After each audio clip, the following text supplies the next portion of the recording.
Bonjour à vous. Alors, aujourd'hui, moi j'aimerais vous expliquer des choses sur ce qu'on appelle le devoir conjugal. Ouais, devoir conjugal. Qu'est-ce qu'on met là-dedans? Alors, dans le sens de l'article 212 du Code civil, il énonce que les époux se doivent mutuellement respect, fidélité, secours et assistance. Tous ceux qui sont mariés laïquement, donc devant la mairie, ça, on le signe. Et ce même article, donc 215 du Code civil, énonce: les époux s'obligent mutuellement à une communauté de vie. Alors là-dedans, qu'est-ce que ça veut dire? Qu'est-ce que c'est qu'une communauté de vie? Il y en a qui disent que cette loi est assez moyenâgeuse, puisqu'on met plein de choses là-dessus. Il y en a dans communauté de vie qui le lisent plutôt comme communauté de toit et de lit. Non. Ben si. Alors, il faut savoir qu'en 2021, une femme de 66 ans a refusé d'avoir des relations sexuelles avec son mari, qui pour lui était obligé. Et donc, elle a été saisie par la justice européenne et elle a dû payer la somme de 10 000 euros. Ouais, là je vous parle, c'est un truc de dingue.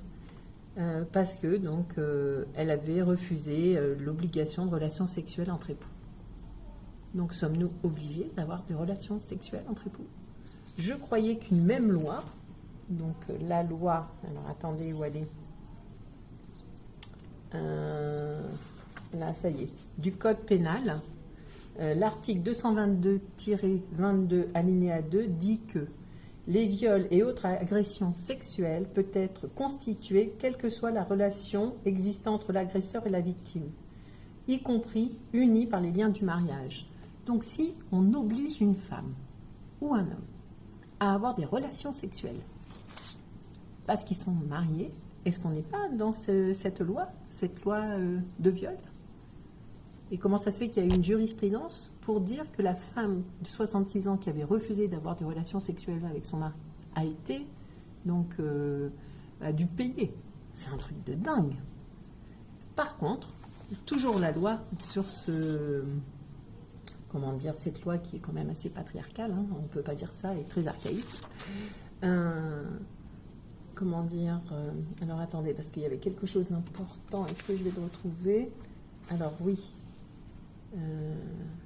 Faut savoir quand même qu'il y a donc 47% des viols, donc 94 000 viols ou tentatives de viol par an sont dus dans un couple. Ouais, c'est un truc de... Enfin, c'est dingue. Et donc, il y avait autre chose que je voulais voir avec vous. C'était par rapport au mariage. Alors, ça doit être là. Voilà.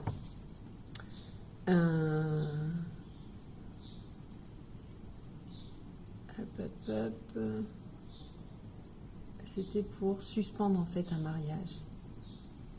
Quand le mariage n'a pas été consommé, ça veut dire quoi? Qu'il y a eu mariage mais qu'il n'y a pas eu de relation sexuelle, le mariage peut être annulé. Donc j'étais en train de rechercher la loi aussi là-dessus. Donc ça voudrait dire qu'il n'y aurait pas eu de devoir conjugal. Alors, la notion, le devoir conjugal n'implique pas qu'une personne mariée puisse imposer à son conjoint une relation sexuelle forcée.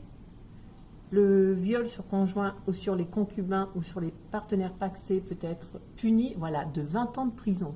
Alors, une femme qui refuse, elle doit payer, et un viol, c'est interdit. En fait, où il est le milieu là-dedans? Si vous savez, dites-le moi. Parce que moi, sincèrement, quand je regarde la loi, je me dis, waouh, entre le code pénal qui dit un truc, le code civil qui en dit un autre, on est un petit peu embêté. Moi, une chose est sûre, c'est que votre corps, c'est votre corps. Si vous n'avez pas envie, c'est un non. Peu importe les conséquences. On ne peut pas vous obliger à avoir des rapports sexuels. Marié ou pas marié.